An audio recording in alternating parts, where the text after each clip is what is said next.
आप सभी का हमारे YouTube चैनल गौरी भक्ति ज्ञान में स्वागत है। आप नए नए वीडियो के लिए हमारे चैनल गौरी भक्ति ज्ञान को सब्सक्राइब कर लीजिए, जिस समय समय पर आपको हमारे वीडियो का नोटिफिकेशन मिलती रहे। मित्रों, किस श्राप के कारण महिलाएं गर्भवती होती हैं और केवल महिलाओं को ही क्यों गर्भवती होना पड़ता है? और ऐसे कौन से कार्य हैं जो एक पतिव्रता स्त्री को अपने जीवन में नहीं करने चाहिए? मित्रों, एक बार की बात है, जब भगवान श्री कृष्ण गौलोक में विश्राम कर रहे थे, तभी वहां देवी राधा कृष्ण जी से मिलने जाती हैं और श्री कृष्ण जी से कहती हैं, प्रभु, आज जब मैं आपसे मिलने आ रही थी तो मैंने दो स्त्रियों को देखा, जिसमें से एक स्त्री गर्भवती थी और अपने पति के साथ सुखी जीवन व्यतीत कर रही थी। वहीं दूसरी स्त्री निसंतान होकर अपने पति के साथ दुखी जीवन जी रही थी। और इसे देखकर मेरे मन में दो प्रश्न उठ रहे हैं और मैं चाहती हूँ कि आप मेरे दोनों प्रश्नों का उत्तर दें। तो भगवान श्री कृष्ण ने कहा, निसंकोच होकर दोनों प्रश्न पूछो। राधा ने कहा, प्रभु, मेरा पहला प्रश्न है कि वो कौन सी स्त्री है जो गर्भवती होती है और अपने पति के साथ सुखी जीवन व्यतीत करती है? और मेरा दूसरा प्रश्न है कि वो कौन सी स्त्री है जिसके भाग्य में कभी संतान की प्राप्ति नहीं होती है? तब भगवान श्री कृष्ण कहते हैं, मैं तुम्हें एक कथा के माध्यम से बताता हूं कि वो कौन सी स्त्री है जो गर्भवती होती है और उसके भाग्य में संतान की प्राप्ति होती है, और दूसरी वो कौन सी स्त्री है जिसके भाग्य में कभी भी संतान की प्राप्ति नहीं होती है। और इस कथा को बहुत ध्यान से सुनना, नहीं तो कथा आपकी समझ में नहीं आएगी। तो देवी राधा कहती हैं, प्रभु, आप कथा सुनाइए, मैं पूरे ध्यान लगाकर सुनूंगी। तो कहानी सुनाते हुए भगवान श्री कृष्ण कहते हैं, हे राधा, वैदिक काल में हजारों महर्षि परमपिता ब्रह्मा जी द्वारा उनके वीर और तेज से उत्पन्न हुए थे, और उन्हीं में से कुछ मुनियों के तेज से देवों का जन्म हुआ था, तो वही कुछ मुनियों के तेज से दैत्यों का जन्म हुआ था, और उन्हीं में से एक महर्षि सतयुग में हुए थे, जिन्होंने औरतों को गर्भवती होने का श्राप दिया था। तो श्री कृष्ण जी की ये बात सुनकर देवी राधा पूछती हैं, प्रभु, वो महर्षि कौन थे जिन्होंने औरतों को गर्भवती होने का श्राप दिया था?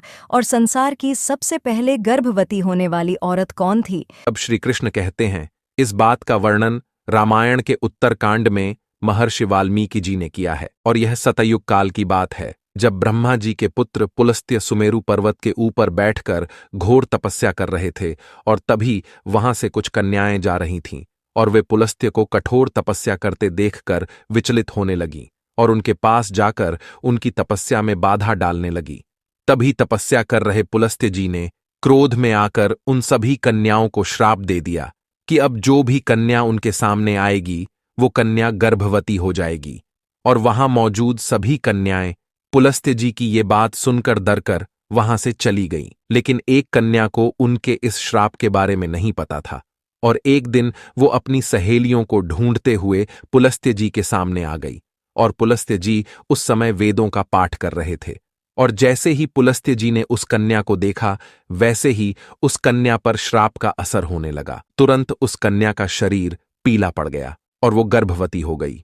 अपने शरीर में इस परिवर्तन को देखकर कन्या घबराकर अपने पिता के पास जा पहुंची, और अपनी कन्या की ऐसी हालत देखकर उसके पिता बहुत दुखी हुए, और वो अपनी कन्या को लेकर पुलस्त्य जी के पास गए और कहा, हे मुनीश्वर, मेरी पुत्री अनजाने में आपके सामने आ गई थी, किंतु आपके श्राप के कारण आज वह संसार की पहली स्त्री है जो गर्भवती हुई है, और इसीलिए मैं आपसे निवेदन करता हूं कि आप मेरी बेटी को स्वीकार कर लें, तो ये हमेशा आपकी ही सेवा करेगी। कथा को आगे बताते हुए श्री कृष्ण जी कहते हैं, हे देवी राधा, इस प्रकार उसके पिता ने जब अपने बेटी को स्वीकार करने का प्रस्ताव रखा, तो पुलस्त्य जी ने उसकी बेटी को स्वीकार कर लिया, और वो कन्या पुलस्त्य जी के साथ रहने लगी। और उसकी सेवा से अत्यंत प्रसन्न होकर पुलस्त्य जी ने एक दिन उस कन्या से कहा, देवी, मैं तुम्हारी सेवा से बहुत प्रसन्न हूं, इसलिए मैं तुम्हें अपने समान पुत्र प्राप्ति का वरदान देता हूं। जिस समय तुम मेरे सामने आई थी, उस समय मैं वेदों का पाठ कर रहा था, इसलिए तुम्हारा पुत्र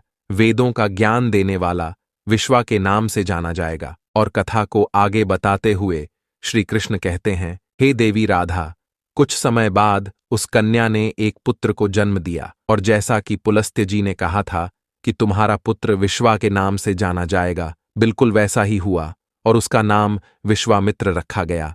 और विश्वामित्र के तपस्वी रूप को देखकर भारद्वाज बहुत प्रसन्न हुए, और उन्होंने अपनी बड़ी कन्या का विवाह उनसे कर दिया।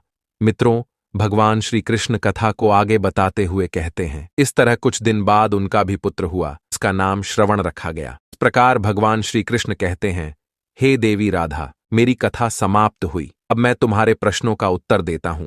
तुम्हारा पहला प्रश्न था कि केवल स्त्रियां ही गर्भवती क्यों होती हैं, और वो कौन सी स्त्री है जिसके भाग्य में संतान प्राप्ति का सुख होता है। तो सुनो, नारी के समान पुरुष भी अपने दिव्य तेज से गर्भवती हो सकते थे, किंतु हे देवी राधा, एक स्त्री को संसार की दिव्य शक्ति स्वयं परमपिता ब्रह्मा जी ने दी है, और स्त्री के रचना करने में उनको बहुत अधिक समय लगा था। इसलिए नारी को यह स्वरूप वरदान है कि वो संतान उत्पन्न कर सकती है। इसलिए केवल स्त्रियां ही गर्भवती होती हैं, और उसी स्त्री के भाग्य में संतान की प्राप्ति होती है जो एक पतिव्रता जीवन जीती है और अपने पति के अलावा पराये मर्दों को नहीं देखती है।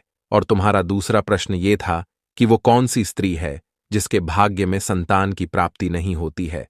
तो वो जो स्त्रियां शादीशुदा होकर भी पराये मर्दों के साथ गलत संबंध बनाती हैं, उनको संतान प्राप्ति नहीं होती है, और यदि संतान प्राप्ति हो भी जाती है तो वो हमेशा दुखी जीवन व्यतीत करती हैं, और उनको अपने जीवन में कभी सुख शांति की प्राप्ति नहीं होती है, और संतान के होते हुए भी वो दुखी रहती हैं। इसीलिए एक शादीशुदा स्त्री को पतिव्रता जीवन जीना चाहिए और पराये मर्दों को नहीं देखना चाहिए, तभी वो सुखी जीवन व्यतीत कर सकती हैं। दोस्तों, आपको वीडियो कैसी लगी हमें कमेंट करके जरूर बताना। तो बोलो जय श्री कृष्णा।